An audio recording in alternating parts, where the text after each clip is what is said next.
Since the launch of Lightfall, all the hype has been around Strand Titan. Well, with Season 21, we've seen the introduction of not only a new armor mod, but a new weapon perk that slings Stasis Titan back to the top. Not only is this build insanely good in endgame content, but it's also insanely fun to play. So let's get into how it works. So this build's all about generating and breaking ice.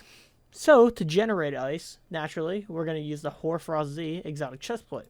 What this does is replace our barricade with essentially a load of stasis crystals. It's almost like throwing two glacial grenades. When you pop your barricade, a wall of stasis goes up in front of you. And this is going to help us with the build a lot, as normally our barricade just wouldn't be used at all, but this can make it a very important utility in the build. Now, let me break down to you why we want to be generating so many stasis crystals. So, first of all, with the aspect Tectonic Harvest, shattering a stasis crystal will create a stasis shard. This shard grants melee energy when picked up by you or allies. Now, this may not sound too incredible until we go to the new leg armor mod released this season, Elemental Charge. So what this does is collecting a Fire Sprite, Ionic Trace, Stasis Shard, or Void Breach, or destroying a Strand Tangle has an escalating chance to give you armor charge. And with the amount of stasis crystals we're going to be getting, we're going to be having a 100% uptime on our armor charge with this mod.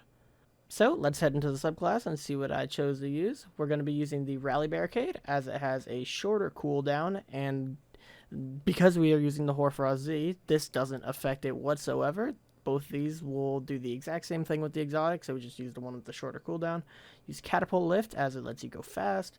Only one melee, the Shiver Strike, and we're using Glacier Grenades. This is so we can create more stasis crystals by throwing it and shattering them. As for the aspects, we're using Tectonic Harvest. This is 100% necessary. You can't not use this. This build will not work without it. This just allows us to create stasis shards from shattering stasis crystals. And I chose to use Cryoclasm. Now, this is interchangeable with, if you're using a hand cannon, you may want to go with something like Howl of the Storm or Diamond Lance even. But with an SMG, this allows for a super fast playstyle, so you can throw your grenade or use your barricade, slide through it, and kill the enemies. As for the fragments, these are going to help us with our survivability. First of all, we have Whisper of Rhyme. This allows it, so when we collect a stasis crystal, we grant an overshield. This just helps our general survivability, makes us not unkillable, but definitely makes it a lot easier to play aggressive. We've got Whisper of Shards. This makes it so when we shatter a stasis crystal, which we are going to be doing all the time when we're playing this build, constantly shattering crystals, it boosts our grenade regenerate, so this helps with our ability uptime.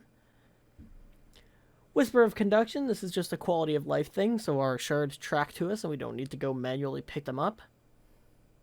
And Whisper of Rending, this is just in case we decide we need to shoot our crystals instead of sliding through them. It just makes it a lot easier to do so. So now that we got the base of how the build works, let's get into the intricacies. So first of all, you're going to want to have as high resale as possible. This is so we can have a super high uptime on our barricade, hence having a super high uptime on our armor charge. And you're also going to want to have high discipline.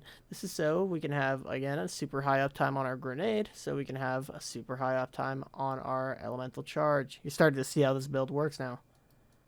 As for the rest of the armor mods, I'm running what's shown on screen here. I got double heavy ammo finders on. I'm using solar loaders because my two main guns are solar. I got concussive dampener, arc dampener. This is just basically based on whatever activity you're playing. You're going to want to change those out. Then I'm using double solar surge on my boots because once again, my two guns are solar. And then on my tight mark, I'm using double time dilation. Now this is where the build gets juicy. Not only did we see the introduction of the Elemental Charge leg mod with this season, we also saw the introduction of a new weapon perk called Collective Action. Now what this mod does is electing elemental pickups, i.e. your stasis shards or throwing a strand tangle, creates a stacking period of increased damage. Stacking means this stacks on top of our elemental charge. So, not only when we break our stasis crystals are we going to get a boost to our damage through surge mods, but we're also going to get a boost to our damage through collective action.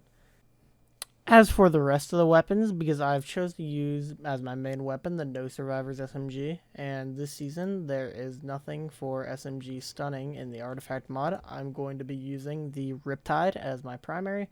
This is because it has Chill Clip, which allows for pretty much the stunning of all 3 champion types directly. It lets you stop on stops because the Shatter Stasis, and overloads because of the Stasis slow, and indirectly lets you stop barrier champs because you can just freeze them. And because my SMG is solar, I've chose to use the Sleeper Simulant. This is because I can take advantage of the Solar Surge mods that I'm going to always have up. In the background, you're just going to be watching some Lost Sector gameplay that I went and got with the build, and I'm going to just give you my thoughts on it. So this is definitely the most fun build that I've used in a while. It's just super in-your-face gameplay, constantly spamming overshield, spamming damage buffs. You just feel unstoppable with this build on. We are definitely going to have to wait until Grandmaster Nightfalls come out to see how this plays in the true 1% of gameplay, but in this Lost Sector, it felt awesome. I felt like I wasn't at any hindrance for not playing Strand. I was doing perfectly fine. Not just sure if it's because of the Riptide being able to stun champions the way it does, and it's just broken, so it lets you use any guns you want. So you're not really needing Stasis too badly, but yeah, the build felt great.